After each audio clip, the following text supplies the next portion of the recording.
Antología Inicial Iris. Por Marco Aluna. Tomo especial 7 libros en 1. Primera edición. 10 de agosto de 2022. Filosofía Tierra. Amazon Kindle. 3.14 Ontología. El ser, como ser mutable o ser inmutable. Heráclito, Parménides, Zenón y Meliso. Introducción. Antes de empezar quisiera que ustedes visualicen a alguien que está en contra de su moral o ética. Lógicamente antes de refutar tomaron en cuenta su punto de vista, y después lo aceptan o rechazan. Lo mismo pasa con estos dos puntos de vista, uno por revelación de Parménides según fuentes y otra por el alma, la de Heráclito. ¿Quién tendrá la razón? El ser, como ser mutable o ser inmutable. Heráclito y Parménides fueron dos importantes filósofos griegos que destacaron por la búsqueda de verdad. Como todo filósofo que ha pisado la tierra, para ambos, la filosofía es la única vía hacia la verdad, cuando la filosofía tenía un concepto de sabiduría diferente al actual. De hecho, amor a la sabiduría no es más que amor al ser, amor al viejo de los días, al sabio de los siglos, al creador o padre, como lo llamaríamos actualmente, pero este nuevo concepto tal vez no sea aceptado. ¿Pero cómo? Un gran maestro decía: solo sé que nada sé. La postura frente al mundo de Heráclito se caracterizó por la afirmación de que existe un devenir perpetuo, el mundo es cambiante y no estático. La postura frente al mundo de Parménides se caracterizó por la afirmación de que no existe el devenir, ya que, para él, el mundo es estático. Heráclito planteaba que el ser puede únicamente ser escuchado y entendido por medio del alma. Parménides planteaba que el ser puede únicamente ser escuchado y entendido por medio de la razón. Si entendemos que alma y razón son la misma cosa, nos daríamos cuenta que es la misma moneda vista de lados opuestos, y como es un hecho que átomo tiene un polo positivo y otro negativo, sería coherente que haya posiciones opuestas en todo, y como es el mismo átomo que hace que sea átomo, también las posiciones opuestas hacen que haya una posición. La síntesis en el primer caso es el átomo en sí y en el segundo caso es la posición en sí. Si llevamos esto a Parménides y Heráclito y sus opuestos, veremos que la síntesis sería una paradoja, y como las paradojas no tiene solución, como lo demostró Zenón, no tiene sentido parcializarse por eso o lo otro, sino dejar que el ser sea lo que es, lo que siempre ha sido y será. Y si quieres saber qué será, pues ya lo dijimos al principio, el amor a la sabiduría, es. Conclusión. Para Heráclito, como consecuencia del devenir, el camino a la verdad no es uno solo, cambia a todo momento. Para Parménides el camino a la verdad es uno solo. Sugerencias. La inspiración llega a la verdad. La inspiración no emotiva sino poética. Sería inspirador leer las propias palabras de aquellos filósofos. Con más citas textuales, llegaríamos a profundizar a fondo a dichos autores. Determinar el indeterminismo. 2.1 Introducción. En este ensayo se verán estudios de la física y sus teorías más conocidas para la mayoría, con lo cual lo comprobaremos con el determinismo religioso y también en diferentes escritos espirituales, así como unas cuantas doctrinas de pensamiento y corrientes filosóficas para llegar a una simbiosis más filosófica y profunda, sobre este del destino o decisiones causales. Diagonal. Diagonal. Palabras clave: destino, física, espiritualidad, determinismo e indeterminismo. Desarrollo. Empezaré con un proverbio chino: el aleteo de las alas de una mariposa se puede sentir al otro lado del mundo. ¿A qué se refiere con este concepto? Tal vez cuando vimos la película El efecto mariposa, impulso para actuar en tu vida y ser más consciente de tus actos, pero cuando decimos determinismo nos referimos al determinismo mecanicista de Laplace, quien fue quien formuló hipotéticamente la existencia de una superinteligencia capaz de calcular con la misma precisión lo acaecido y el futuro, a partir de una información exhaustiva del universo en un instante cualquiera de su transcurso.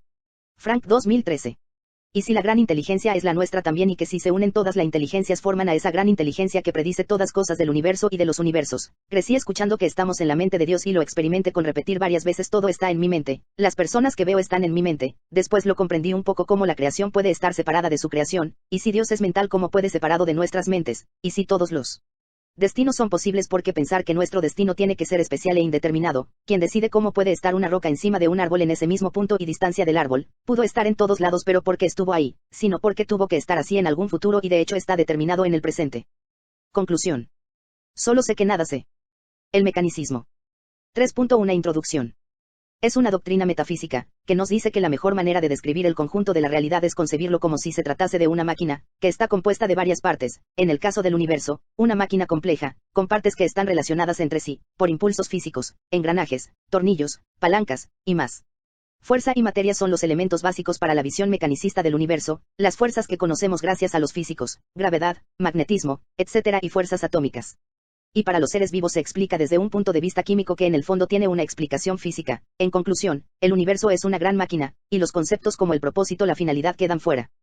Diagonal. El mecanicismo como concepción, consiste en que todos cuerpos están en movimiento, y todo movimiento se efectúa por una rigurosa ley causal. Para Leibniz todo en la naturaleza funciona mecánicamente. El mecanicismo mecánico.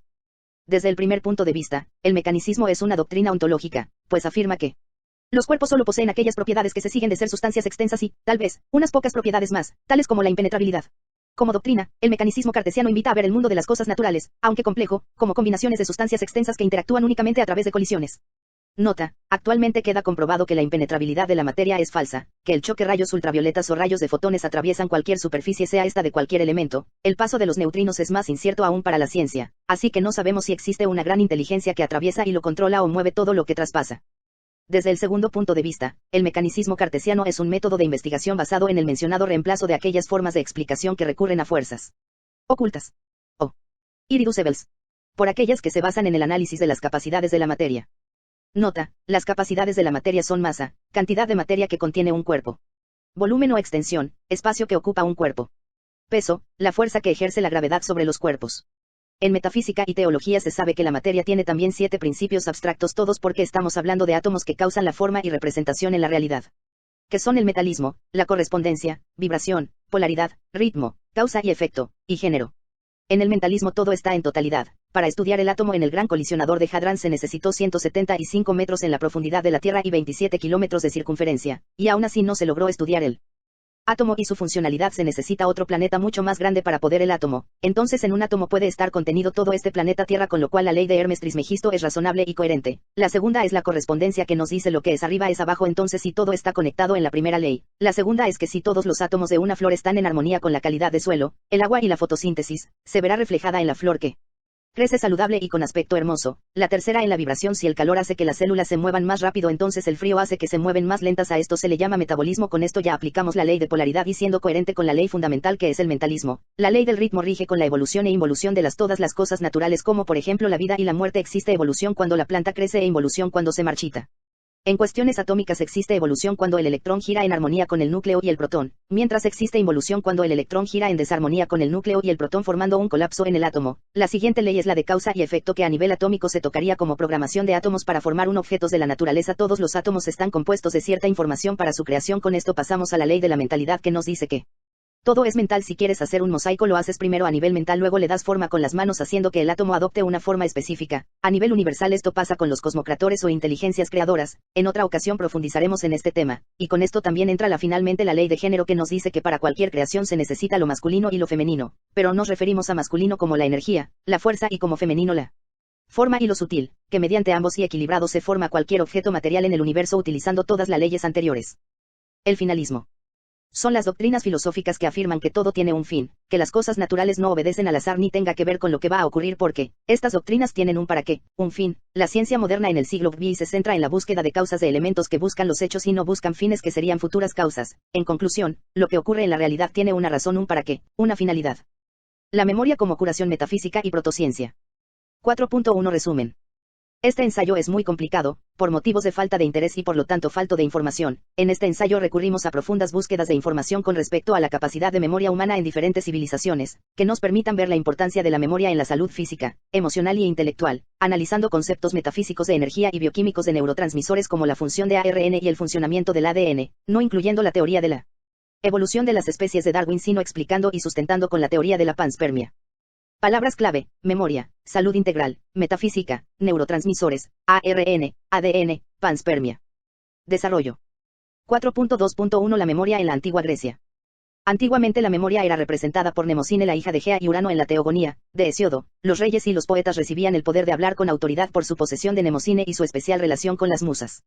También se cuenta que Zeus se unió a Mnemosine 9 noches consecutivas y así engendró a las 9 musas, que nacieron en un parto múltiple. Todos los mitos tienen que tomarse de forma altamente simbólica y no literalmente. Como en toda cultura antigua, el simbolismo es muy alto hasta el grado de un pensamiento hermenéutico abstracto, y no solo a nivel de pensamiento, idealización y memoria. Me refiero, para ser específico, a un nivel de abstracción contemplativo de información complementado con diferentes datos intuitivos del ser. Y si no sabes exactamente qué es el ser, pues para que resulte no complicada diremos que de la conciencia, pero esto no quiere decir que la conciencia sea el ser.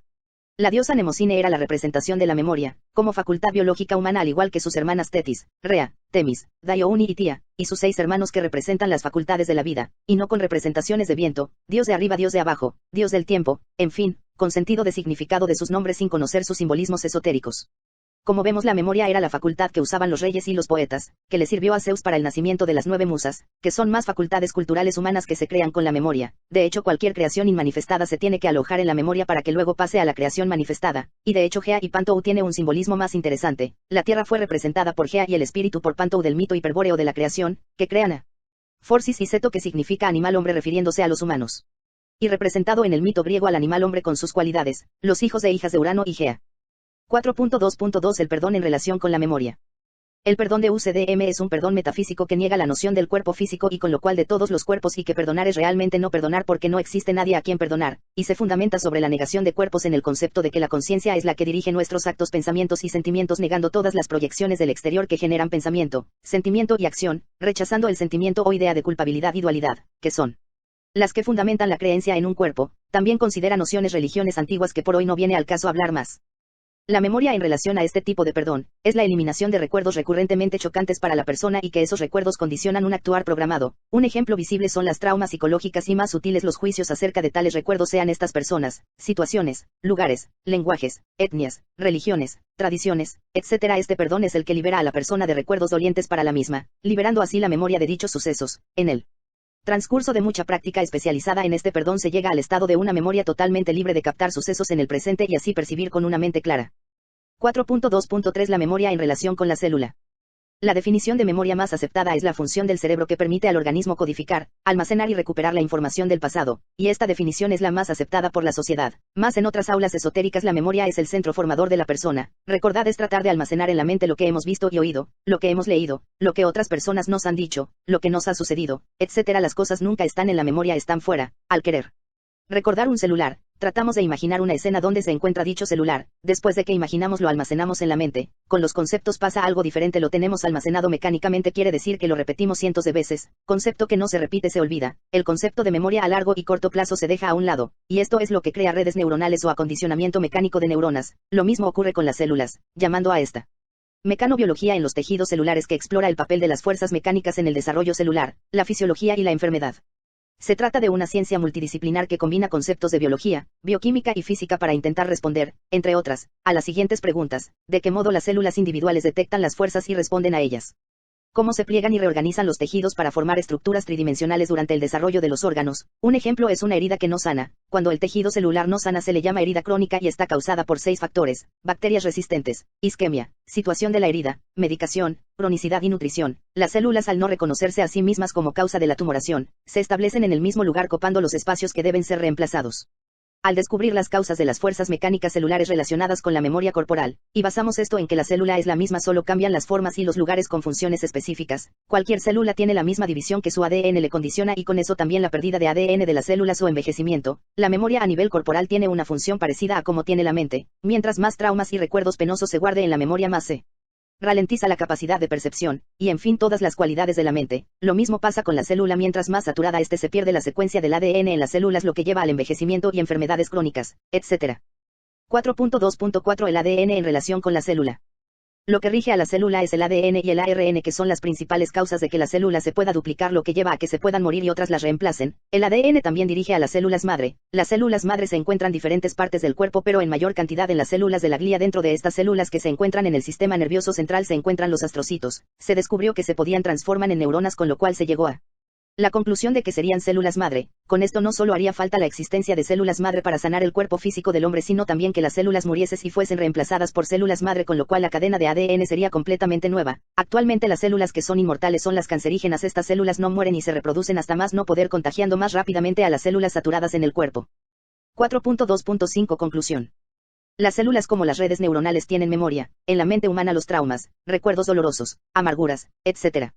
están siendo atraídas una y otra vez a la memoria, lo que lleva a niveles más altos de ansiedad, etc. Lo mismo pasa con la célula. Al estar copada y no haber espacio para que se puedan liberar, se generan alteraciones en la célula, lo que llamamos cáncer, etc. Al romper redes neuronales de violencia, traumas, etc. con el perdón de un UCDM se deja que las redes neuronales se destruyan. Con esto las células en forma de neuronas mueren, con lo cual el espacio vacío que dejan es reemplazado por nuevas células. Al romper todas las redes neuronales de los recuerdos traumáticos, etc. hasta el más antiguo y primer recuerdo de tu vida, se autoestimula la activación de células madre del sistema nervioso central, con cual la concatenación se enciende para todas las células del cuerpo, y esto es posible no en la teoría de Darwin, porque si no las células más fuertes aniquilaron a las células más débiles, sino con la teoría de la panspermia, que una célula se sostendría a sí misma como lo hacen las células Madres.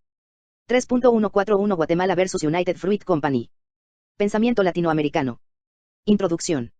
Este trabajo constituye un resumen histórico de los libros de referencia que utilizó en su conferencia Eduardo Velázquez Carrera, y también el contexto comercial en Centroamérica. Eduardo Antonio Velázquez Carrera, profesor del Centro de Estudios Urbanos y Regionales de la Universidad de San Carlos de Guatemala, presenta un estudio acucioso sobre la vida, obra y contexto del ilustre guatemalteco, Jacobo Arbenz Guzmán, el soldado del pueblo. En su aportación bibliografía reciente sobre la vida y obra de Jacobo Arbenz Guzmán, destaca como la trilogía bananera, Viento Fuerte 1949, El Papa Verde 1954 y Los Ojos de los Enterrados 1960 del escritor guatemalteco Miguel Ángel Asturias, como una representación de la historia de la sediciosa United Fruit Company en Guatemala. El aporte de Velázquez representa claramente un llamado de atención sobre las imposiciones imperialistas y sus consecuencias en nuestra región. P5. Desarrollo. Eduardo Antonio Velázquez Carrera, nacido en 1956, con 65 años, economista y sociólogo en Guatemala, formando un currículo interesante presenta la vida y obra de Jacobo Arbenz Guzmán en formato bibliográfico en una conferencia para la Asociación Latinoamericana de Sociología, tomando como referencia y citando a tres obras importantes para la conciencia de Guatemala, Viento Fuerte 1949, El Papa Verde 1954 y Los Ojos de los Enterrados 1960 del escritor guatemalteco Miguel Ángel Asturias. Hablaremos un poco sobre Miguel Asturias para entrar en materia de análisis. El registro más antiguo sobre el interés por la cultura de los autóctonos guatemaltecos se dio luego que su padre no sentenciara a estudiantes que causaban disturbios en contra del gobierno. Se enfrentó directamente con el dictador, y perdió su empleo. En 1905 se mudan a la ciudad de Salamá donde vivían sus abuelos. Ahí conoce a Lola Reyes, una joven niñera que comparte con él mitos y leyendas de su cultura, lo cual le permite publicar su primer libro Leyendas de Guatemala en 1930. Después de pasar por algunas dictaduras escribe en su mocedad El señor presidente merecedor del Premio Nobel de Literatura, que trata sobre la crueldad que sufren los habitantes más vulnerables de Guatemala en el gobierno de José Manuel Estrada Cabrera en 1898 a 1920. En su obra Viento Fuerte Miguel Ángel Asturias regresa a Guatemala para ver de primera mano los abusos de la United Fruit Company, compañía unida de frutas, que prácticamente explotaba a sus trabajadores. En su segundo libro El Papa Verde nos habla de un personaje, Geomaker Thompson, el Papa Verde, un personaje muy ambicioso, el cual representa la adoración del dinero enfrentado a la espiritualidad de los guatemaltecos que solo quieren vivir con sus tradiciones y costumbres ancestrales. Para entender mejor el contexto de estas dos obras, hablaré un poco sobre la United Fruit Company. Todo empieza en 1910. El ex líder exiliado de Honduras, Manuel Bonilla, abordó un yate prestado en Nueva Orleans, zarpó rumbo a Honduras con la intención de volver al poder. Manuel Bonilla estaba patrocinado por la United Fruit Company, que se le conocía como El Pulpo, una corporación estadounidense que traficaba entre otras cosas bananas. Le decían El Pulpo porque traficaba prácticamente en todos las costas. Hoy se hace llamar Chiquita Brands International, marcas chiquitas internacional. Bien, las bananas fueron cultivadas por primera vez en el sudeste asiático hace miles de años. Las bananas llegaron a América a principios del siglo XVI, donde africanos esclavizados las cultivaban junto a las plantaciones de azúcar. En el siglo XIX las bananas Gros Michel de agricultores afrocaribeños de Jamaica, Cuba y Honduras producían grandes racimos de frutas de piel gruesa, siendo ideal para el envío. A finales del siglo XIX, las bananas fueron un éxito en los Estados Unidos, eran asequibles, disponibles todo el año y recomendada por los médicos. A medida que las bananas se convertían en un gran negocio, empresas cutícolas en EU querían cultivar sus propias bananas, y para asegurar el acceso a tierra los magnates de la banana presionaron y sobornaron gobiernos en Centroamérica, e incluso financiaron golpes de Estado para asegurarse de que tuvieran aliados, algo parecido a lo que pasa en Perú. Aquí es donde entra nuestro primer protagonista, Manuel Bonilla, que regresó al poder. Le pagó con concesiones de tierras a sus socios de Nueva Orleans. Ya en la década de 1930, una empresa dominaba la región de Centroamérica, la famosa United Fruit, que poseía más de 40% de la tierra cultivable de Guatemala, deforestando las selvas en Costa Rica, Colombia, Guatemala, Honduras y Panamá para construir plantaciones, ferrocarriles, puertos y ciudades que albergaban a trabajadores. En 1910 apareció un hongo que empezó a afectar las plantaciones de bananas Gros Michel, primero en Panamá y luego en todo Centroamérica. Después de la enfermedad de Panamá, como se le conoce, tuvieron que talar todas las plantaciones de bananas para establecer nuevas plantaciones, y con la United Fruit Company al costado de los presidentes les era fácil hacerse de nuevas concesiones de tierra. No es hasta 1960 que la United Fruit cambió las bañas Gros Michel por bananas Cavendish, que eran resistentes a la enfermedad de Panamá. Después de la Segunda Guerra Mundial, las dictaduras con las que United Fruit se había asociado en Guatemala y Honduras se dieron paso a gobiernos democráticos que pedían reformas agrarias. En Guatemala, el presidente Jacobo Arbenz intentó comprar tierras a United Fruit para distribuirlas a los agricultores sin tierra. El gobierno de Arbenz ofreció pagar un precio basado en los registros fiscales, donde United Fruit había subestimado el valor de la tierra. El Pulpo, incómodo con esto, lanzó campañas de propaganda contra Arbenz y pidió ayuda a sus profundos vínculos con el gobierno de Estados Unidos. Citando temores del comunismo, la CIA orquestó el derrocamiento del democráticamente electo Arbenz en 1954. Ese mismo año en Honduras miles de trabajadores se declararon en huelga para que se respetaran sus derechos y reconocer un nuevo sindicato. En el tercer libro Los ojos de los enterrados, nos habla de cómo es la capital principal del país, que tiene la presencia de norteamericanos de las bases militares estadounidenses en Guatemala durante la Segunda Guerra Mundial, los cuales hacen fiestas en un hotel de lujo de la ciudad de Guatemala, incentivando a jóvenes guatemaltecos de clase alta a actuar como los estadounidenses, logrando que las nuevas generaciones no tengan una patria verdadera. Miguel Ángel Asturias retrata cómo viven los trabajadores de los grandes salones y los ceniceros que recogen las cenizas de las casas, en efecto cómo vive el guatemalteco trabajador en la ciudad. También nos describe de las labores de los trabajadores de la UFCO United Fruit Company, donde su labor era trasladar los platanales a los puertos, lo cual era un trabajo muy arduo y mal pagado. Nos describe la desnutrición, el descuido emocional y físico, pero sobre todo como el único refugio que le queda a los jaladores es el alcohol, pero ya no a modo de compensación sino a la desesperada forma de aniquilarse. Es por estas pésimas condiciones de trabajo que se amotinan, pero la UFCO pide ayuda al gobierno de entonces, que envió un convoy militar que organiza una masacre. Con este libro Miguel Ángel Asturias cierra la trilogía bananera, siendo esta trilogía utilizada por Eduardo Antonio Velázquez Carrera para poner en la mesa el tema de las imposiciones corporativas, el daño causado a zonas provechosas de fauna y flora y también el daño causado a habitantes de esas regiones. 3.1415 Análisis del paro macrorregional en el sur. Filosofía materialista. Rechazo a la subida del gas y al alza del costo de vida.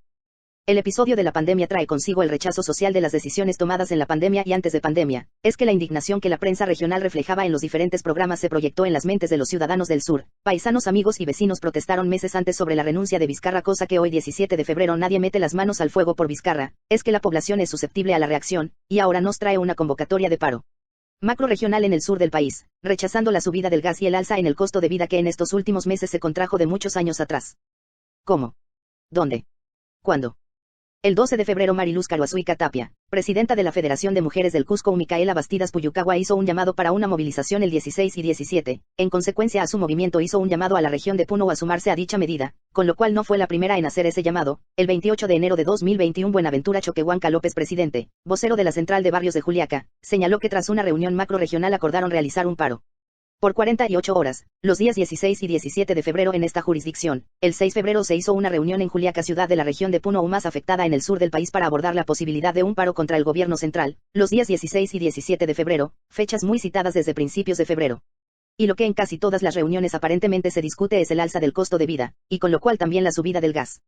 Con unos párrafos informaremos el problema del gas, que son muy extensos, pero para su lectura la resumimos amena y seriamente. Las promesas de la revisión del contrato entre el consorcio Camisea y Perú LNG, que establece en su cláusula 6.2 como precio $0.159 americanos por millón de BTU, que equivale a 27,8 M3, del gas peruano que es exportado a México.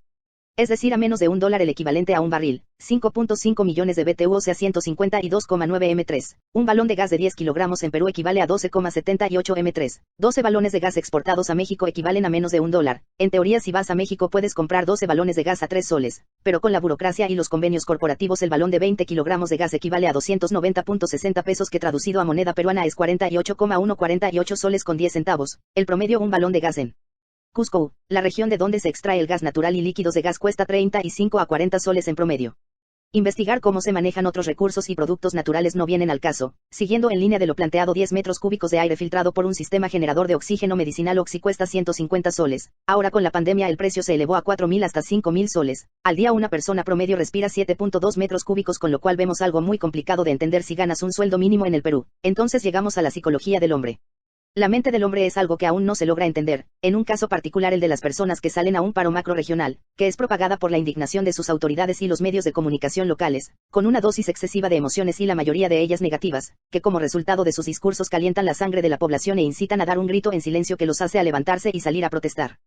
La alza de pasajes fue uno de los temas en revisión. Se planeó algo muy genial entre los dueños de los microbuses, y pasó algo muy curioso en la provincia de Cusco. Cada vez que subía el pasaje la población salió a hacer huelga, sobre todo los jóvenes, entre la mayoría estudiantes universitarios. En medio de la primera cuarentena se sentía las calles vacías y una paz en las personas, una tranquilidad muy positiva, cuando el gobierno del Perú permitió que el transporte público saliese a cumplir su trabajo. El pasaje costaba 2 soles, lo cual no se sentía mucho el pagar esa cantidad. Además no es que se salía a menudo, sino que solo para lo estrictamente necesario, con lo cual estaba en lo aprobado por la conciencia pública. Al paso de los meses el pasaje del transporte público bajó radicalmente a 1 sol, y es que ya se podía viajar sin guardar distancia. Como complemento se podía permitirse el doble de foro en los transportes, lo cual era un servicio de calidad para el contexto anterior que teníamos, lo que permitió ser aceptable tal medida de precio por aquel servicio. Actualmente el precio del servicio de transporte se mantuvo a 1 sol. Es obvio que las causas del paro se debe al comercio informal de ciertas partes del Perú.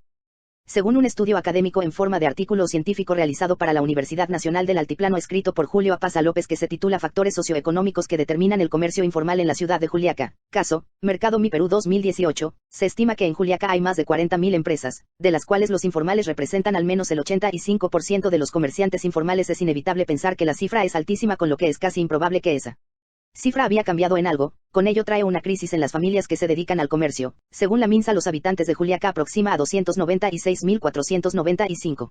Para crear una empresa relativamente aceptable se necesita de 3 personas, un asistente administrativo, un coordinador operativo y un mensajero, pero en el caso de los comerciantes informales, que la mayoría trabaja con sus familias, es un promedio aceptable para comparar las cifras.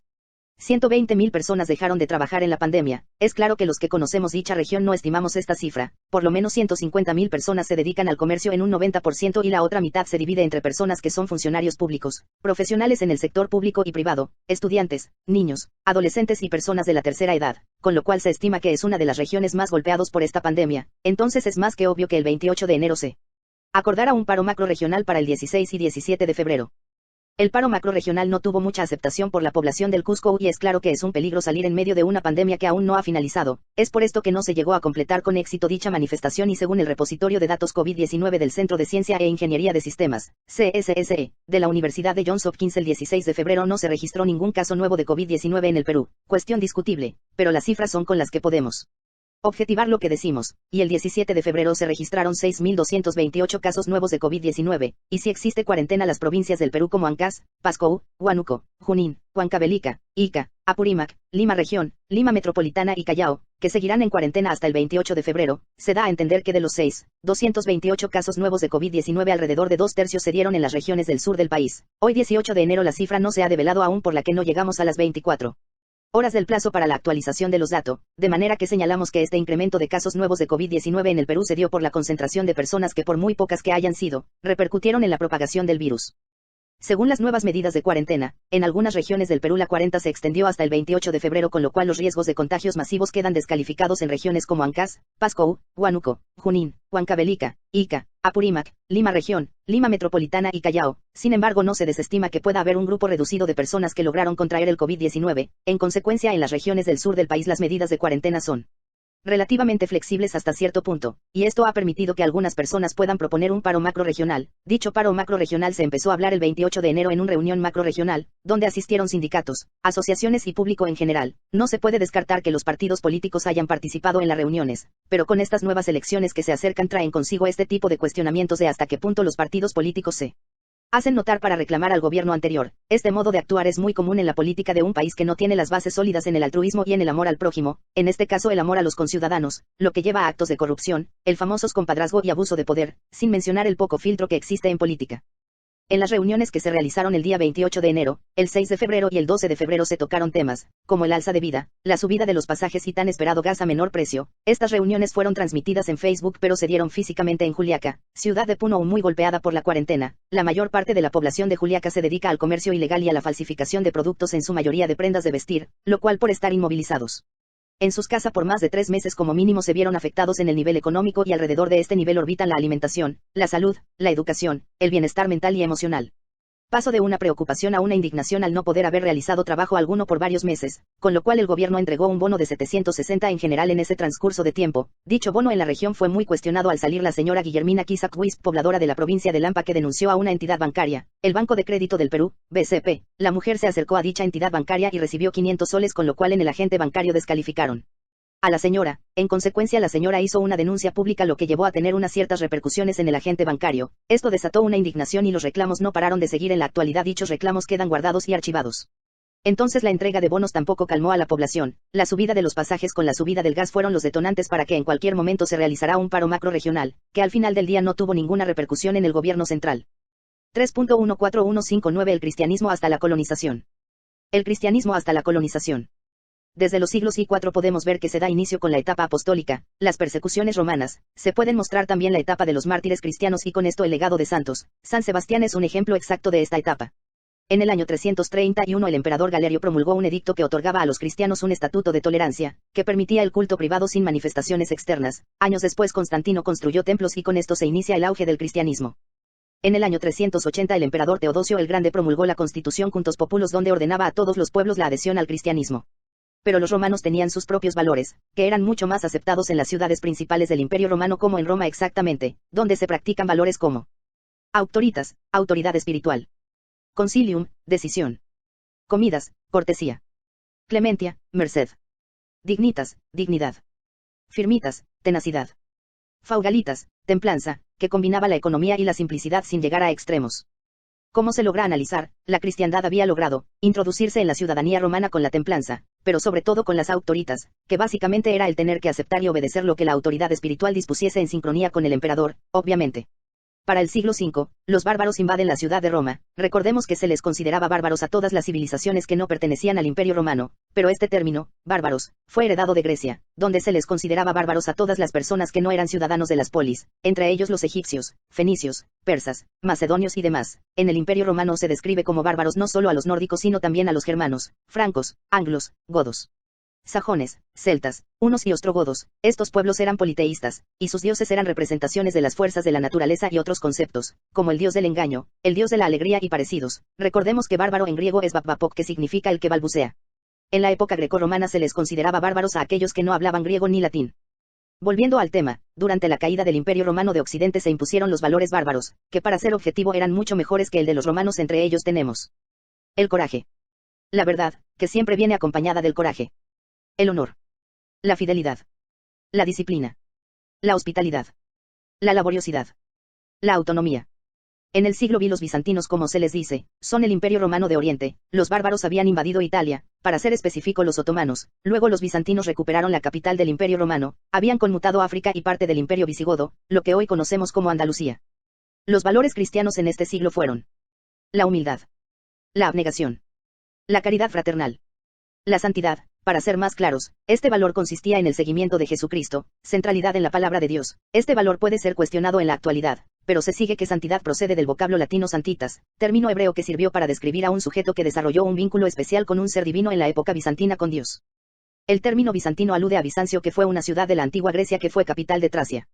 A finales del siglo V y a inicios del siglo VII el Papa Gregorio Magno implantó el término 7 pecados capitales, y esto por una parábola en la Biblia donde dice que Jesús sacó 7 espigas negativos del cuerpo de María Magdalena y hacía énfasis en que estos 7 pecados eran cabezas de legión, que estos 7 defectos eran los que producían los demás defectos como derivados de ella, y para no caer en manos de estos espíritus se tenía que desarrollar las 7 virtudes teologales, que eran antítesis de estos.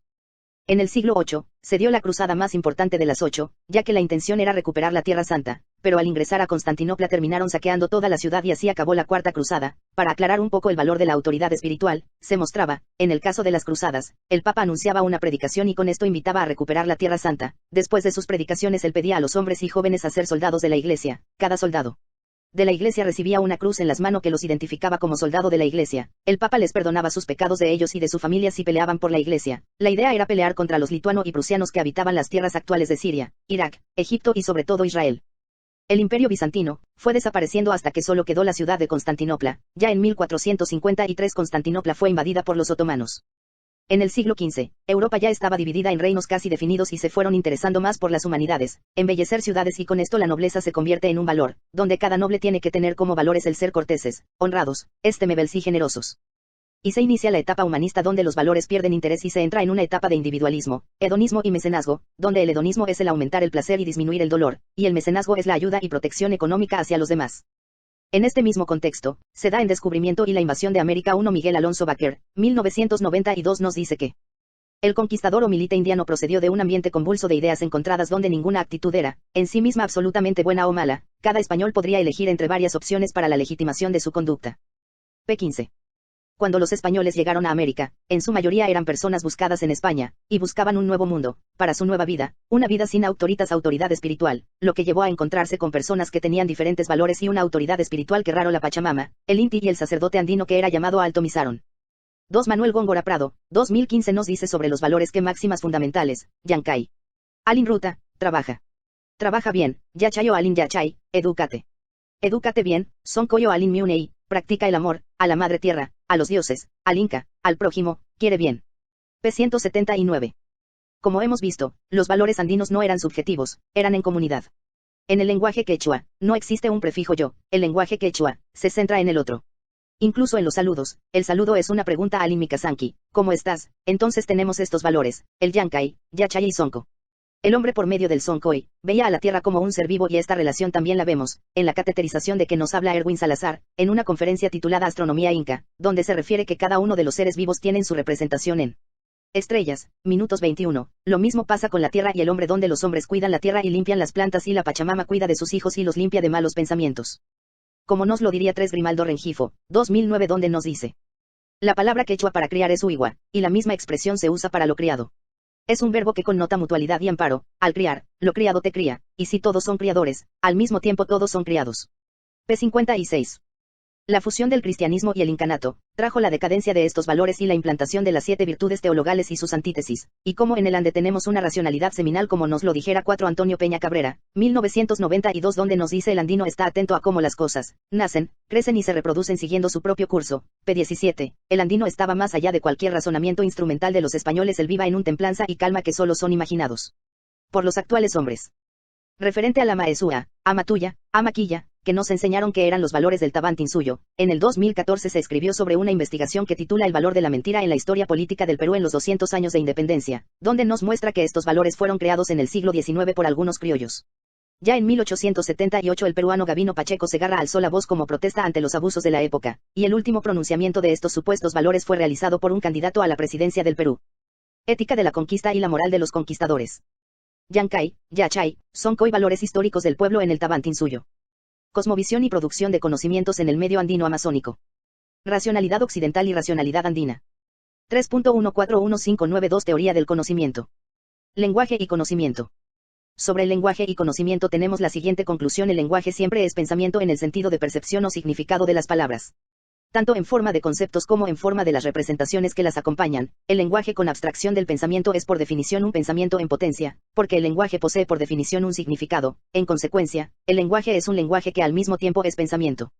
Por otra parte, el pensamiento, con más exactitud, el pensamiento humano se realiza siempre en algún lenguaje, puesto que el pensamiento conceptual es imposible sin los signos del lenguaje hablado o de su transcripción en cualquier forma, pero de ello no se sigue que el pensamiento humano pueda reducirse finalmente a conceptos que van ligados a los signos lingüísticos. Pero el lenguaje como tal no es innato y no se desarrolla espontáneamente sin intervención de la comunicación lingüística social, pero, puesto que, como ya hemos dicho, el pensamiento conceptual es imposible sin el lenguaje, en el proceso de la múltiple educación social el hombre no solo aprende a hablar, también aprende a pensar. Al recibir una imagen acabada de la sociedad aprende que está establecida en las categorías del lenguaje y acumulada en el filogénesis, como saber de la sociedad sobre el mundo. El lenguaje influye enormemente sobre la cognición, de modo que la estructura cognitiva que posee se refuerza a medida que el hombre hace uso de su facultad para conocer la realidad. El lenguaje es el fundamento que sirve de referencia a cualquier acción humana.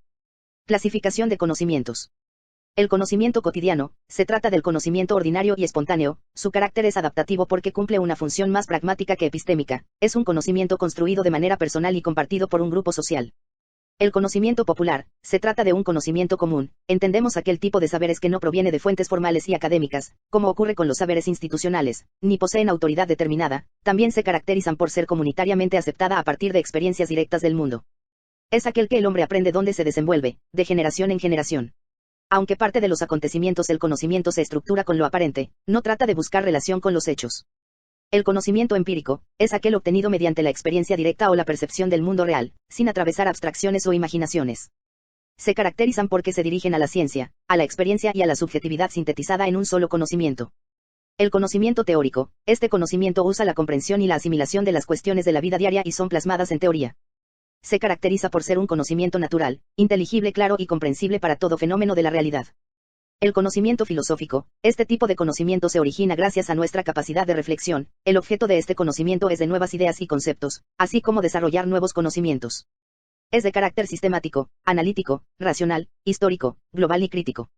El conocimiento en general, se divide en conocimiento común u ordinario, conocimiento científico y conocimiento filosófico, es decir, que sobre todas las cosas podemos obtener un conocimiento común u ordinario, científico o filosófico.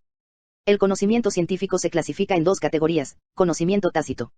Se trata de los conocimientos técnicos, tecnológicos o teóricos que son propios de la persona, es entregado la cultura a la que pertenece. El conocimiento humano consta de 4 elementos: el sujeto cognoscitivo, el objeto conocido, la operación cognoscitiva y el pensamiento o huella que pertenece en la mente y en la memoria del sujeto. No podemos hablar de pensamiento sin un sujeto que los posea. Tipos de conocimiento.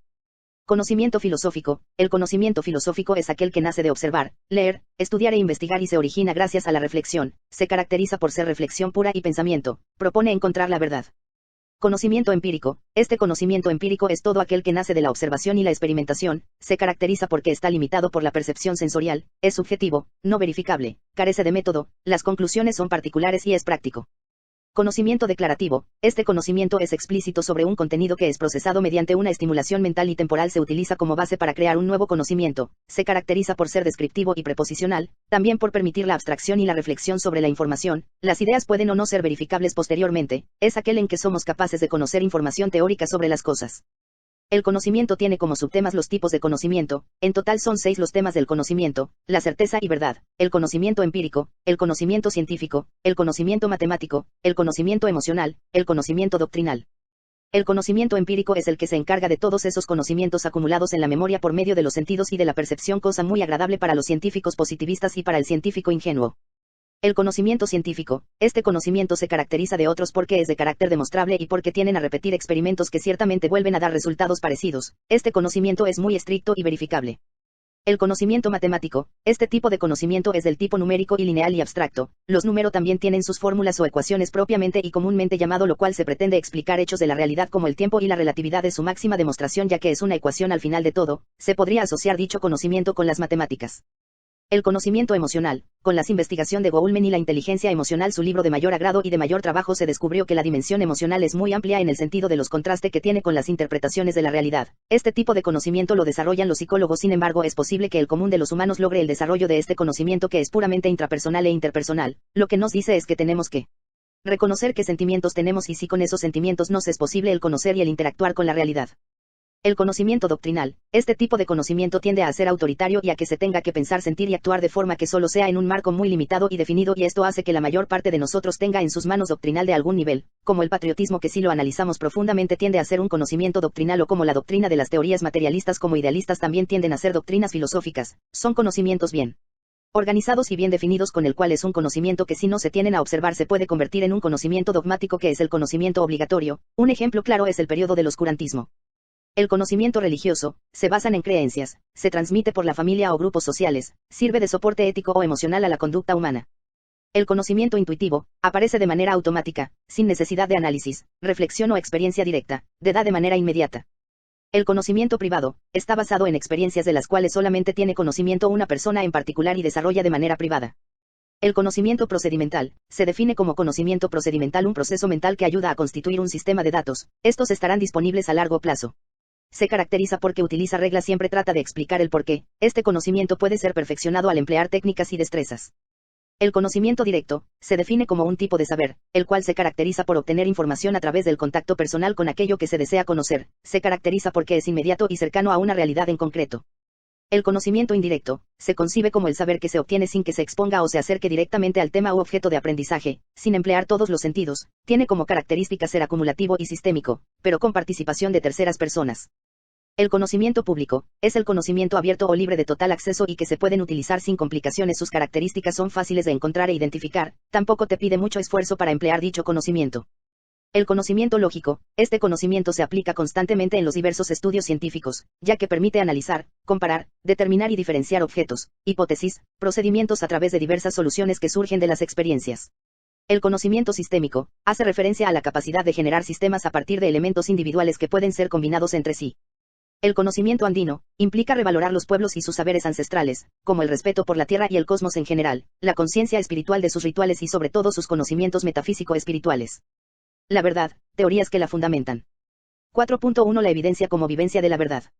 Husserl trata el tema desde dos aspectos, uno físico o sensible y otro conceptual o abstracto. Cualquiera de estos dos puntos para llegar a la verdad es irreconciliable porque en sí son opuestas en sus categorías. Lo que no es posible es aceptar uno y aceptar a medias lo otro. 4.2 La verdad como correlato objetivo de la evidencia. En este título el concepto abstracto es fusionado con la validez de los datos, sensibles, pero siendo la evidencia de carácter cognoscitivo sensible y abstracto. 4.3 José Ortega y Gasset. El escéptico no es que no necesite la ver más, para él es inalcanzable psicológicamente. Los filósofos tratan en todos sus libros llegar y conocer la verdad utilizando un método reflexivo, siendo esta inalcanzable y por ello el tema central de la filosofía. 4.4 Pensamiento y verdad.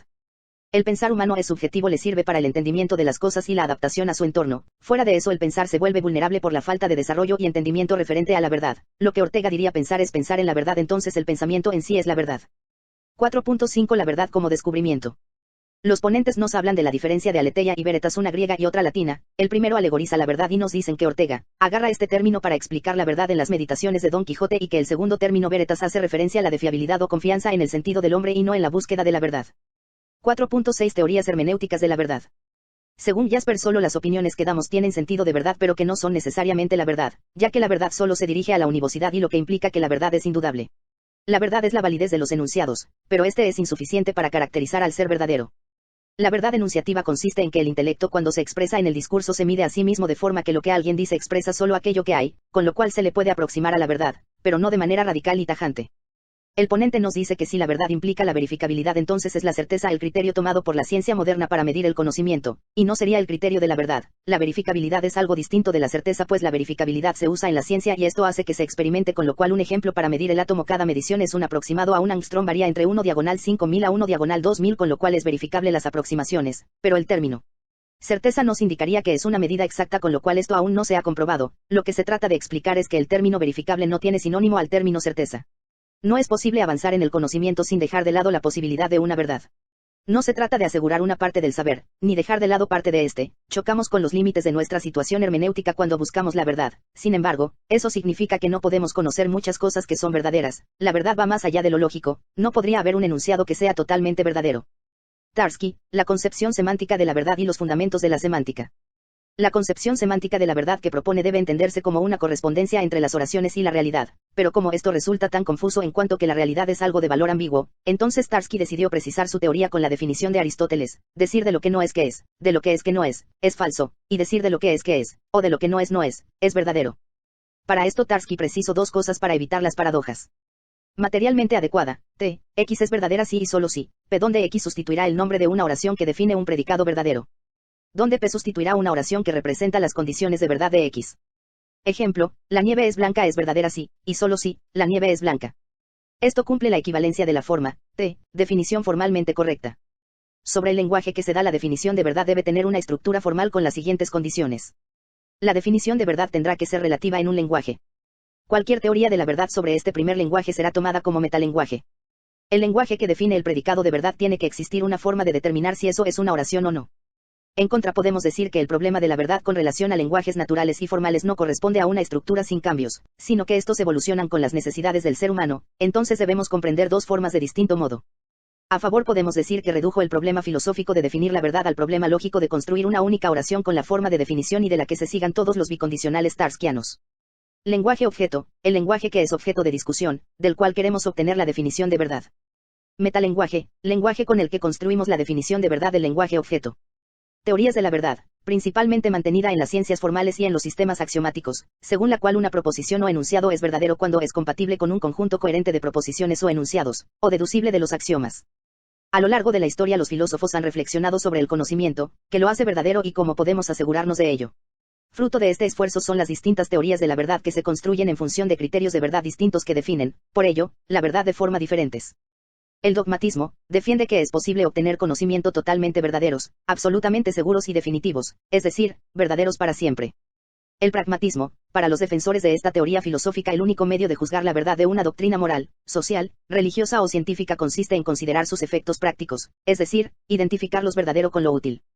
El criticismo, postura intermedia entre el dogmatismo y el escepticismo, para la cual el conocimiento es posible, pero no es incuestionable ni definitivo, sino que debe ser revisado y criticado continuamente para detectar posibles falsificaciones y errores. El perspectivismo define que la verdad existe solo que al conocerla la captamos desde un punto de vista determinado, desde una visión parcial de la realidad. La suma de todas las perspectivas sería la verdad absoluta. El subjetivismo y relativismo, ambos niegan la posibilidad de alcanzar verdades absolutamente válidas, de alcance universal. Para el subjetivismo, averiguar si algo es verdadero depende de cada sujeto. Para el relativismo, reconocer algo como verdadero o falso depende de cada cultura, época o grupo social. Niega que exista verdades universales y absolutas. El escepticismo niega la posibilidad de obtener conocimientos verdaderos. Los grados de verdad. 6.1 El concepto de verdad en Karl Raimund Popper. Influenciado por Alfred Tarski, el que especula acerca de la coincidencia de un enunciado con los hechos, en el contexto histórico que se vivía se tenía a los enemigos de la verdad, los cuales era, pragmatismo, consideraba a las teorías científicas como instrumentos útiles solamente y el convencionalismo, teorías científicas fundadas en acuerdo de científicos. 6.2 Tarski en Popper. Estableció una teoría de la correspondencia de la verdad absoluta u objetiva. Entonces sería pertinente definir el primer término, es decir que correspondencia seria, relación entre dos elementos, enunciados y hechos. Cuando los enunciados equivalen, corresponden, a los hechos, se da la verdad.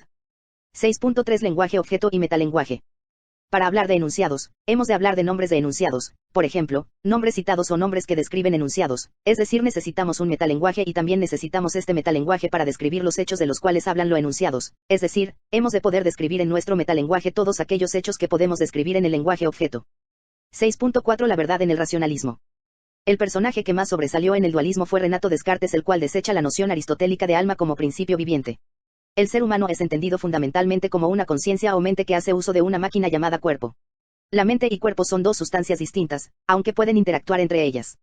La primera se regirá por leyes psicológicas mientras que el segundo se atiende a leyes de la naturaleza. Calificaba a la mente como un modo externo del organismo o un receptor denominado como sujeto cognoscente y al objeto como un ente real o imaginario. Todo esto está reflejado en el dualismo cartesiano, afirmando que la mente puede actuar independientemente del cerebro, mientras que al razonamiento como el verdadero camino hacia la verdad. Por eso Descartes se basa en los números como el camino más exacto.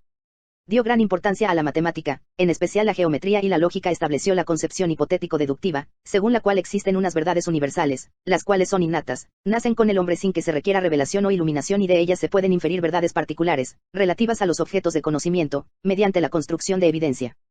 6.5 El conocimiento y la verdad. La verdad es la correspondencia entre el conocimiento y el objeto. La verdad, por tanto, es una relación o resulta de una relación. Por un lado, está el objeto y por el otro la imagen grabada en el sujeto.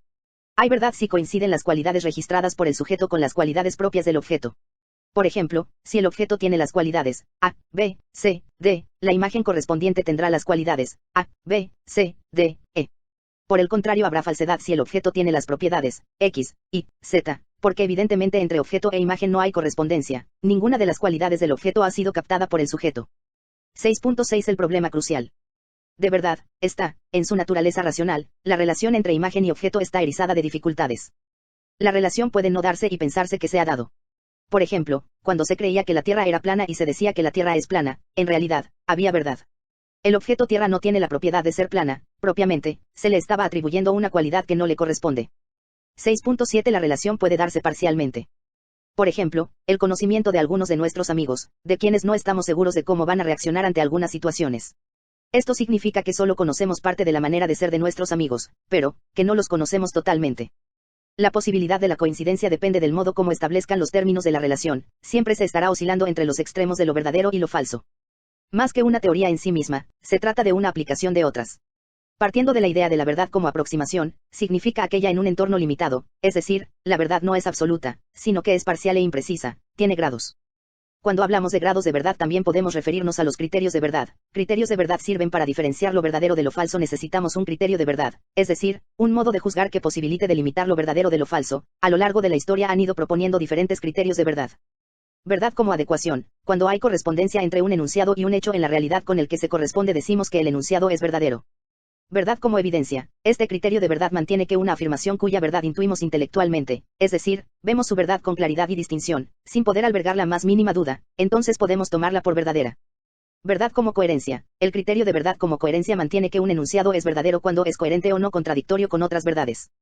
Verdad como utilidad. Es verdadero lo útil, así podemos resumir este criterio de verdad. Verdad por consenso. Según este criterio, un enunciado es verdadero si es fruto del consenso obtenido en una comunidad ideal de diálogo. Validez del conocimiento. 7.1 Validez a priori y validez a posteriori.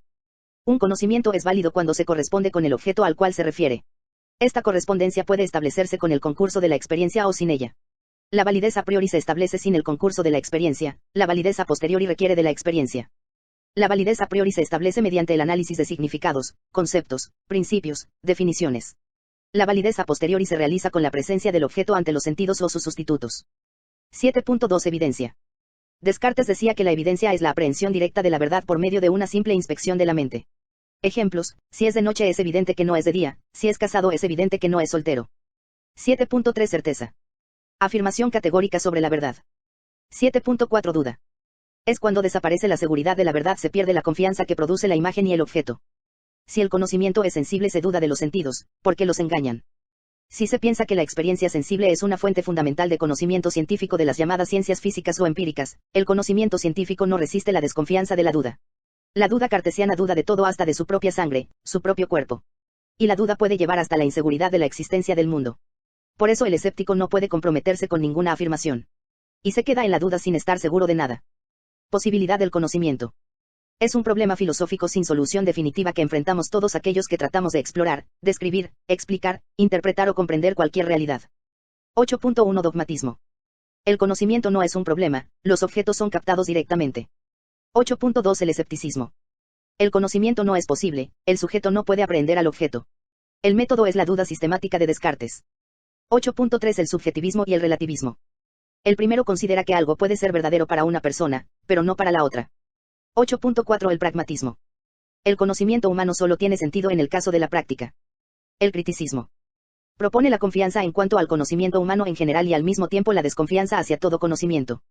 En epistemología, la validez de un conocimiento es el hecho de ser reconocido como un conjunto consiste de proposiciones verdaderas por una comunidad determinada. Una comunidad religiosa reconoce como válida, y por tanto afirma como verdadero, los milagros de un santo. El conocimiento válido es el saber aceptado o reconocido como verdad por una comunidad científica o social de acuerdo con criterios específicos. Piecha, 1979. La validez de los conocimientos implica aspectos normativos y condiciones formales o experimentales de accesión del conocimiento. ¿Por qué es importante la pregunta por la validez del conocimiento? Se dice que un conocimiento es verdadero cuando expresa las cosas tal como son en la realidad. Por tanto, la verdad no puede ser objeto de manipulación, no depende de los gustos o intereses, las cosas son como son, y nuestro conocimiento solo es verdadero si se ajusta a la realidad. Dimensión del conocimiento. 10.1 Dimensión ontológica. La dimensión ontológica se refiere a la interacción de los niveles de conocimiento individual, grupal, organizacional e interorganizacional del conocimiento en general. 10.2 Dimensión epistemológica. La dimensión epistemológica se refiere a los tipos de conocimiento, tácito y explícito, que forman el conocimiento de cualquier persona, grupo u organización. 10.3 Conocimiento tácito. Puede definirse como aquel que se utiliza de forma intuitiva e inconsciente, y que se adquiere mediante la propia experiencia, caracterizándose por ser personal y contextual. 10.4 Conocimiento explícito. Es aquello que puede ser articulado, codificado y almacenado en algún tipo de medio, mientras que el conocimiento tácito es aquel que solo se obtiene con la experiencia y que se comunica de manera indirecta. Construcción del conocimiento. El supuesto de esta perspectiva, es conocida como conocimiento compartido o construcción social del conocimiento, es que en el lenguaje se vehiculan realidades, ideologías, mundos, pensamientos, y es con lenguaje en comunicación con lo que construimos el conocimiento en la realidad. El conocimiento social se refiere al conocimiento que niños y niñas tienen de los demás, de las intenciones de estos, de sus pensamientos y emociones, así como de las ideas que los niños diagonalas de estas edades se forman en torno a las relaciones interpersonales. 11.1 Socioconstruccionismo y giro lingüístico, marcos del conocimiento compartido. En los años 60 y 70 se dieron nociones nuevas sobre postulados tal como la noción de la realidad, el criterio de verdad y el postulado de la acumulación del conocimiento, que plantea que cada vez conocemos más y mejor. 11.2 Lo mental en psicología. Existen dos grandes vertientes sobre cómo concebir los procesos psicológicos solamente. Por un lado, se encuentra la perspectiva que sostiene que la vida mental cobra su forma del desarrollo de las personas en un determinado contexto o medio, pero poniendo el acento en el individuo. El desarrollo biológico y personal es, en buena medida, antecedente del desarrollo mental y de las posibilidades de dominio de ciertos conocimientos. Otra perspectiva es la cultura o sociohistórica, como se conoce la escuela que inauguró Lev Vygotsky, que plantea que los procesos psicológicos superiores, como la percepción, el razonamiento lógico, el pensamiento y la memoria, se encuentran mediados por herramientas, instrumentos, que son de creación social y como producto de la actividad humana a lo largo de su historia. 11.32 Mediadores, herramientas y signos. Al analizar el origen social de la mente, la cultura y el lenguaje jugaron un papel nodal en el análisis de Vygotsky, lo mismo que la interacción comunicativa y el contexto. En su trabajo hay tres supuestos. Un análisis genético o evolutivo. Las funciones mentales de las personas son en primera medida sociales. La acción humana se encuentra mediada por herramientas y signos. 11.4 La cultura y sus procesos, enunciado y diálogo. El enunciado da cuenta no únicamente de quién enuncia, sino de quién se responde. Por el tipo de respuesta que se da a otro enunciado, se sabe en qué tono o de qué manera responder, si es pregunta, ofensa, afirmación, etc. No es el mismo tipo de respuesta que se ofrece ante una pregunta esgrimida en una sobremesa que una hecha en un congreso.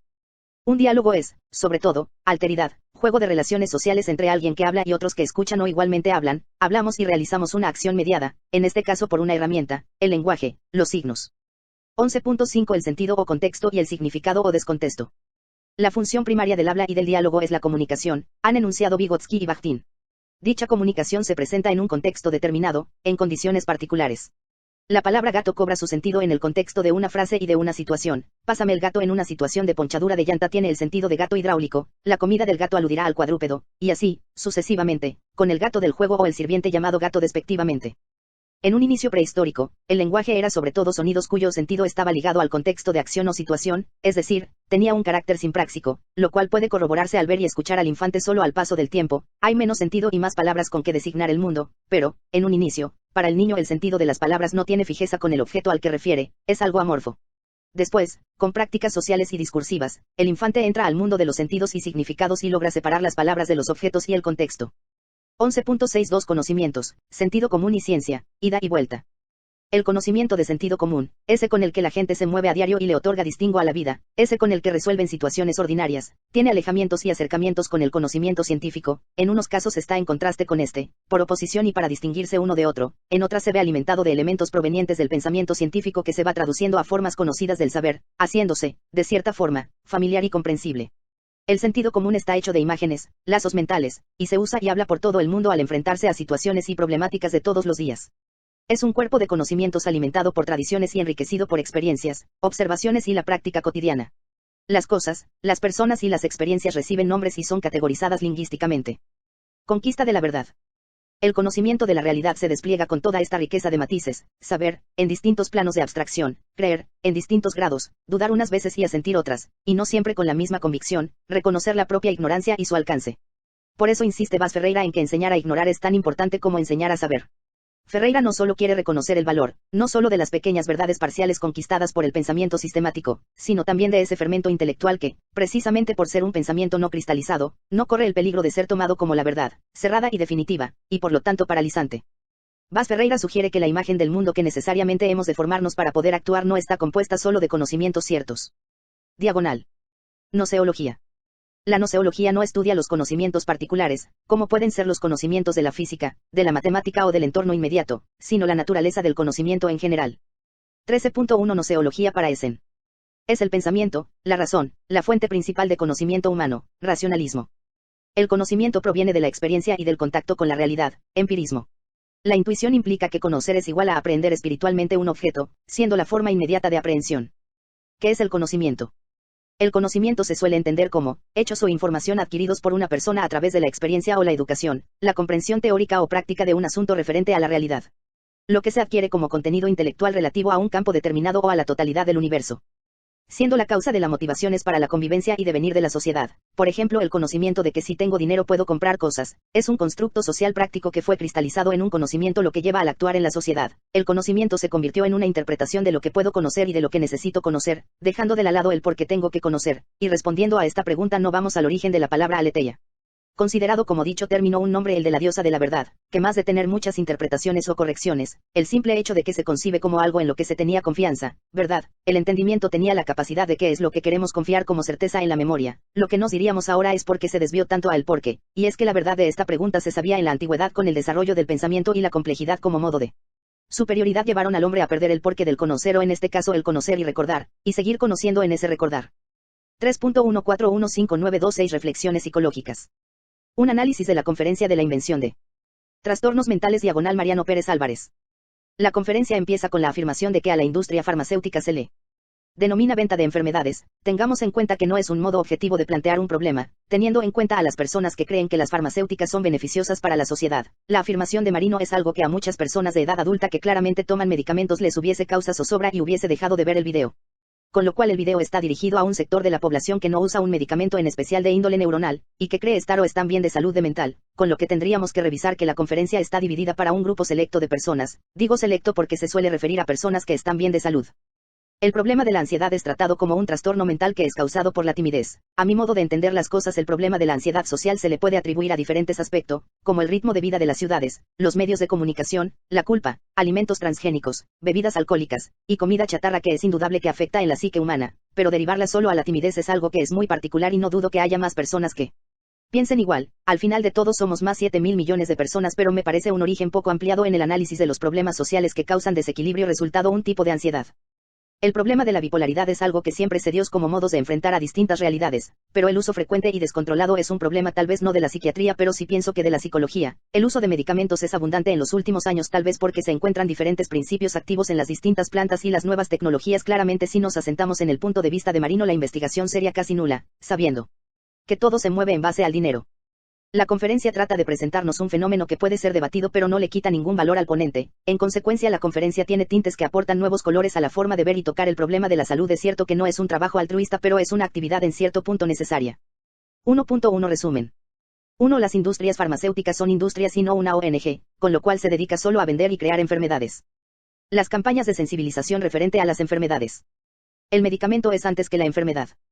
La enfermedad no existe y al final se las arreglan para que exista. Trastorno de ansiedad social. Trastorno de la bipolaridad. Trastorno por déficit de atención con hiperactividad. Las enfermedades son como una moda. Los niños ya van medicados desde casa a las escuelas. Video https www.youtube.com/watch_v=v-74. Fenómenos psicológicos y modificaciones orgánicas. El miedo está referido a la supervivencia. Este concepto se validará con el modo de pensar de que el mundo es peligroso, que pasa en sociedades que no creen en ese modo de pensamiento, de que el mundo no sea peligroso sino de aprendizaje o sea pasajero, donde el mundo parecería tranquilo y de paz absoluta, el miedo sería relativo. Y se puede vivir sin miedo. Las armas se crearon porque masas enteras tuvieron miedo de otras masas de población. De hecho, el miedo a la vida hace cometer tantos errores a la gente, con lo cual seguir normalizando el miedo es algo que va en contra de mis creencias. Puede ser debatible, pero creo que tengo un sustento lógico sobre este tema, que es el miedo. En el caso que basa mayormente el miedo es el que un animal salvaje te ataque, sientes miedo y por instinto huyes. En este caso esto relativo en tribus africanas, los nórdicos y los kiev pelean con animales salvajes, estos osos, panteras y leones, hasta incluso hacen rituales como los espartanos, que para llegar a ser ciudadano en la adolescencia se les dejaba a las afueras de la ciudad a luchar con lobos y después usar su piel para diferentes fines. Entonces vemos que el miedo es algo controlable. Y no algo innato. Más bien el miedo tiene que ser entendido como sentido propio, no común, porque por sentido común la gente va a la guerra sin querer ir, sino un sentido propio donde se hace lo que es armónico para el contexto del suceso. 1.2.1 Fenómenos afectivos. Son equivalentes de duración en la memoria al suceso repetitivo de dichos fenómenos. Ejemplo, en los rasgos de personalidad, saludar con un saludo militar informal primero tuvo que ser aprendido, luego imitado y luego repetido varias veces. Esto en mi opinión va en contra de vivir el presente y de forma natural, es un condicionamiento de aceptación de uno mismo, referido a criterios de aprobación de la gente que nos rodea. Entonces vemos también que alteramos nuestras formas naturales de convivir con los demás, lo que en algún punto nos lleva a la ansiedad o en algunos casos de cambio de contextos a una depresión. Entonces vivir el presente tiene que ser promovido, lo que llaman el mindfulness. Referido a la ira, tengo entendido que es un comportamiento de falta de paciencia o intolerancia. Entonces la falta de paciencia llega a independizarse de la paciencia, con lo cual hace complejo el entendimiento de esta falta de armonización emocional, llevando a proyectarse en grupos de población gigantescos como los espectadores de ciertos deportes de contacto, que se manifiestan en desarmonía en la familia con violencia física o mental. 2. Psicología cognitiva en relación con la filosofía. 2.1 Introducción. La relación entre la psique y la realidad que conlleva el conocimiento es un tema tratado ya desde muchos siglos atrás, desde los presocráticos como Tales de Mileto, en consecuencia Sócrates y sus diálogos con Títeto, pasando por los clásicos como Platón y luego sin duda mencionando a Kant, Schopenhauer, Hegel entre otros, pero, enfocándonos a personajes ilustres de la psicología como Wundt, George Miller y sus trabajos sobre la memoria, los temas de almacenamiento y la relación del sueño con la memoria, las enfermedades degenerativas y como último término los nuevos aparatos tecnológicos que se usan para el estudio del cerebro y su funcionamiento. 2.2 Desarrollo. Es indudable negar que, en la etapa de los 7 sabios de Grecia, no se creía en los dioses y que de acuerdo al mandato de estos se dirigía la vida humana y sus procesos psicológicos. De hecho, en las culturas milenarias era normal creer que la bondad era el don de un dios bienaventurado que se le daba a los hombres nobles y que las virtudes eran dones que los dioses daban a todos los humanos. De hecho, la sabiduría era concedido por la hija favorita de Zeus, Atenea. Siglos después llegó el querido Sócrates, que en uno de sus diálogos con Títeto nos indica con cierta precisión que todavía se sigue creyendo en la divinidad, indicando que el alma puede ser el que ocasiona el proceso de aprehensión frente a las cosas que percibimos en la realidad. Pero tratando este tema, la aprehensión del conocimiento sería subjetivo porque se creía que los sentidos nos engañan, con lo cual no podría ser la forma verdadera del conocimiento, y como última respuesta en la conversación con Títeto se llega a la conclusión de que el conocimiento es el no ser del ser de la cosa que queremos aprender, acompañada con una definición que tiene que ser compartida y aceptada por la mayor parte de un grupo social, cosa muy parecida a la actual con los conocimientos occidentales, dejando de lado el conocimiento ancestral de tierras conquistadas por armas occidentales, dejando el lado reflexivo de lo dicho anteriormente. El pensamiento en toda la etapa clásica no cambia mucho, más al final de la época clásica de la filosofía griega el conocimiento se convierte en el aprendizaje cotidiano, con lo cual deja de tener importancia y se le da prioridad a la vida como fuente de toda la sabiduría, lo que en la actualidad podemos llamar empirismo, dejando a un lado la razón y con ello dejando el lado psicológico del proceso de conocimiento. No es hasta el siglo XV que René Descartes llama pensamiento a todo lo que se da en la mente y de todo de lo que nos hacemos conscientes. Descartes nos dice que llamamos pensamiento a un acto mental de tipo cognitivo, y más exactamente intelectual. Y con esto se abre muchas puertas a indagar sobre la mente o que en la actualidad podríamos llamarle procesos neuronales, recalcando que en el contexto de René Descartes se diferenciaba lo bueno y lo malo, se entendía la importancia del lenguaje y más aún la importancia del aprendizaje. Es por esto que en el siglo XVIII Emmanuel Kant hace una diferencia entre conocer y pensar, diciendo que no todo lo real es susceptible de ser conocido. En consecuencia, algunas cosas que pensamos no están en concordancia con la realidad y por eso es imposible su conocer, entonces el reino del pensamiento se convierte en tierra no explorada. Más aún en ese mismo siglo XVIII Arthur Schopenhauer empieza a hablar sobre el entendimiento siendo este la facultad de determinar qué es la causa de qué, o sea, el organizador de toda la información que recibimos, afirmando que la primera, más simple y siempre presente manifestación del entendimiento es la intuición del mundo real. Esto quiere decir, que toda la realidad como la percibimos está siempre fuera de la conciencia y que el entendimiento al reconocerla va organizando la información. Y la causa de la realidad está en el entendimiento y que se convierte en efecto cuando la logramos organizar y la conocemos. Años más antes F. Hegel dio indicios de esto cuando decía que algo es conocido cuando llega a ser reconocido. Sin embargo, por su carácter idealista todo conocimiento viene del espíritu absoluto, con lo cual no difería mucho de los filósofos clásicos salvo en la divinidad. Ya en el siglo XIX el doctor, psicólogo y filósofo alemán Wilhelm Wundt, desarrolla el primer laboratorio formal de psicología experimental en la ciudad de Leipzig en el año 1879, pero teniendo un antecedente en donde William James 4 años antes crea un laboratorio donde abordaba los procesos sensoriales simples con el método de la percepción interna, la percepción que el sujeto tiene sobre sus propios estados internos, donde podía controlar ciertas variables experimentales, rechazándola. Introspección diagonal autoobservación, cuestionarse profundamente de cada estado interno que se experimenta, que distorsionaba su objeto de estudio, experiencia inmediata. En diferencia con el laboratorio de Wilhelm Wundt que desarrolló el primer método experimental de la psicología, empezó a estudiar la experiencia inmediata y observable como lo hizo James, pero Wundt desarrolló el método introspectivo semejantes a los de las ciencias físicas para documentar cuestiones diversas del comportamiento y hacer de la psicología una ciencia inductiva y experimental, con lo cual ubicó a la psicología entre las ciencias físicas y las ciencias naturales. En 1920 nace George Miller. En todo ese periodo de tiempo el paradigma conductista se encontraba en auge. Una de las cosas que el conductismo sostenía era que la mente no podía ser estudiada científicamente, dado que no se trataba de una entidad cuya realidad fuera observable. George Miller ayudó a que el paradigma cognitivista prosperase, sustituyendo al conductismo, gracias a sus teorías sobre la memoria a corto plazo, el mágico número 7 y capacidad de memoria laborable. Miller es reconocido como uno de los fundadores de la ciencia cognitiva y la neurociencia cognitiva. Ya con esto planteado se logró estudiar las redes neuronales, el sistema nervioso central, neurofisiología, en replanteamiento del mapa de Gall, neuroanatomía, el sistema límbico, los lóbulos, la corteza cerebral, las células, las dendritas, la sinapsis, sinaptogénesis, la materia blanca y la materia gris, la neurogénesis, nacimiento de nuevas neuronas, y la plasticidad del cerebro, como vemos. Son muchos los estudios que se hacen en psicología cognitiva, cada uno relacionado entre sí, y esto lo hace más interesantes aún. Hace poco pude ver una animación de las conexiones neuronales en comparación a cómo están conectadas las galaxias y me asombro que ver que son casi parecidas por no decir idénticas, lo que lleva a reflexionar sobre cómo estamos usando el cerebro humano. Es por esto que me parece poco admisible el hecho de solo satisfacer deseos mundanos y no cultivar experiencias nuevas, conocimientos milenarios, emociones compartidas, vincular la mente con el espíritu y cosas poéticas al parecer, pero presentes en la vida diaria.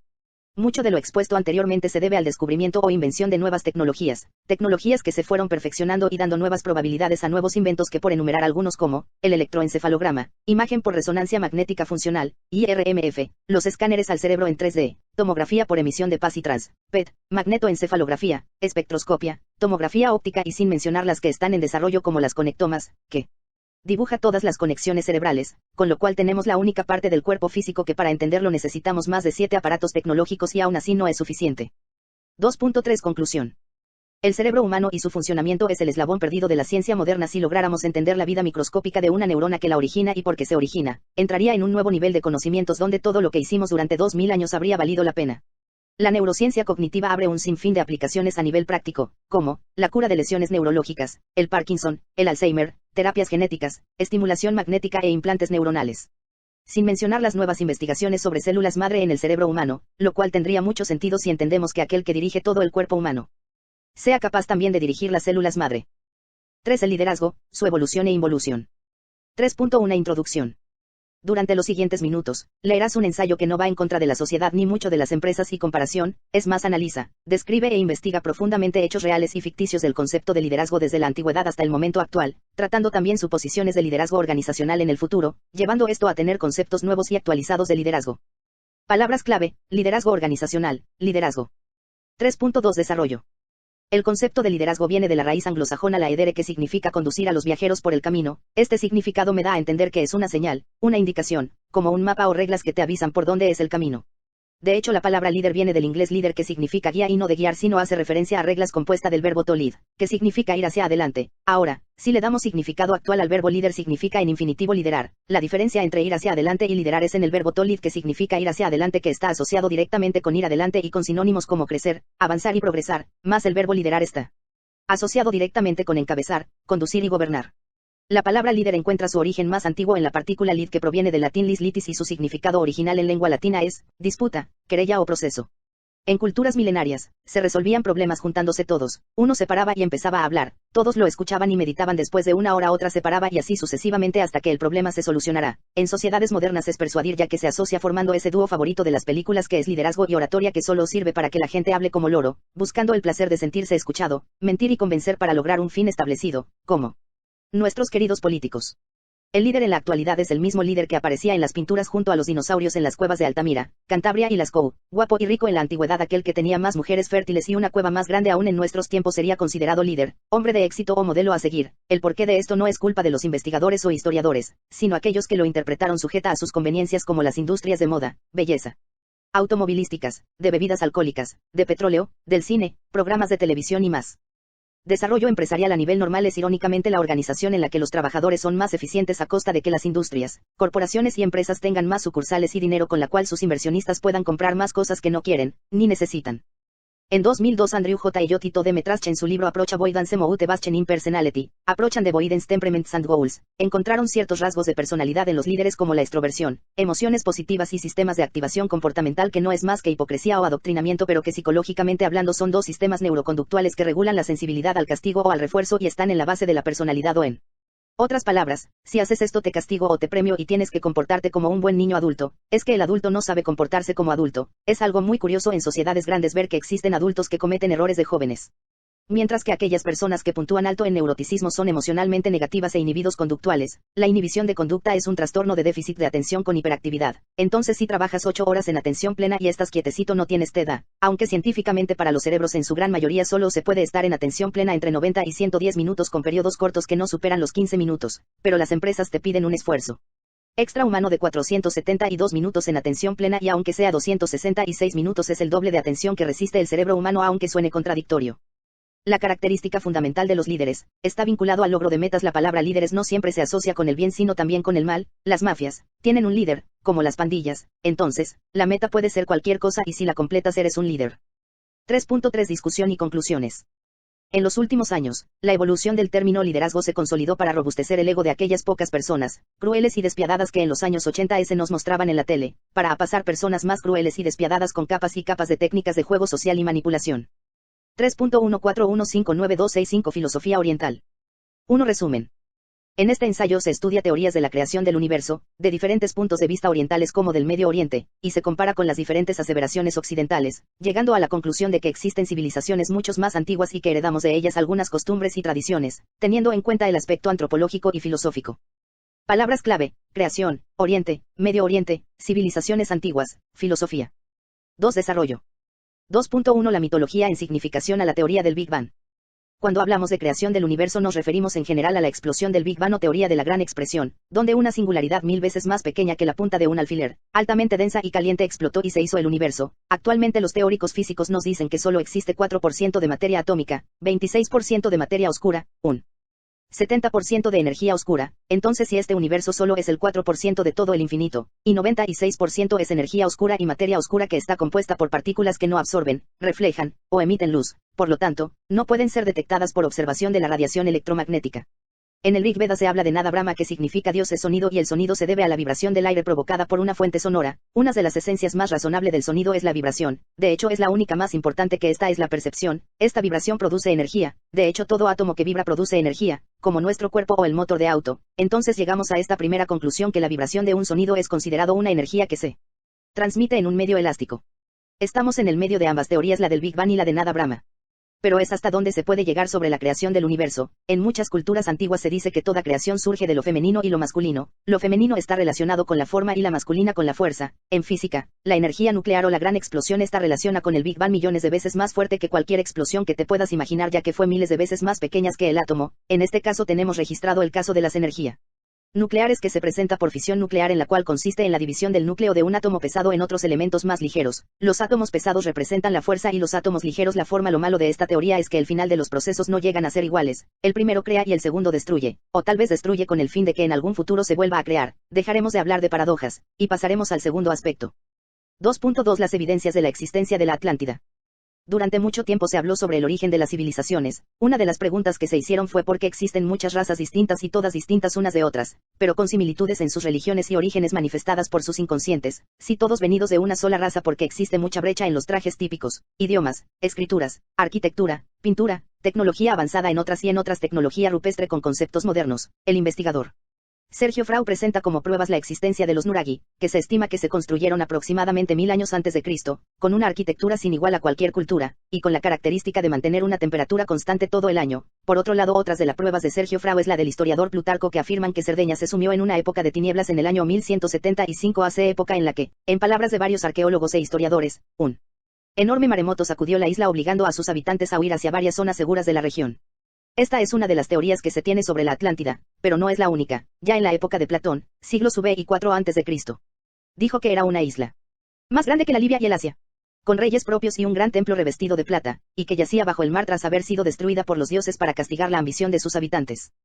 Historiadores anteriores a la era cristiana, Estrabón y Posidonio, creían que el lugar era real, pero no es hasta el siglo XIX, con las 20.000 leguas de viaje submarino, de Julio Verne, y otro libro no tan recordado, Atlantis, The Antediluvian World, de Ignatius Donnelly, cuando comenzó la fascinación que continúa hoy. Investigadores, comunicadores de lo misterioso como el actual Iker Jiménez, ocultistas como la famosa Madame Blavatsky, que habló de los atlantes, una raza de humanos anterior pero superior a la nuestra, que habitaba la isla, o el dirigente nazi Heinrich Himmler, que organizó expediciones en un intento por unir esta etnia mítica a la raza aria alemana. Una de las leyes en China que hablan de la gran inundación es la leyenda de Gun-Yun, que tiene un alto nivel de simbolismo.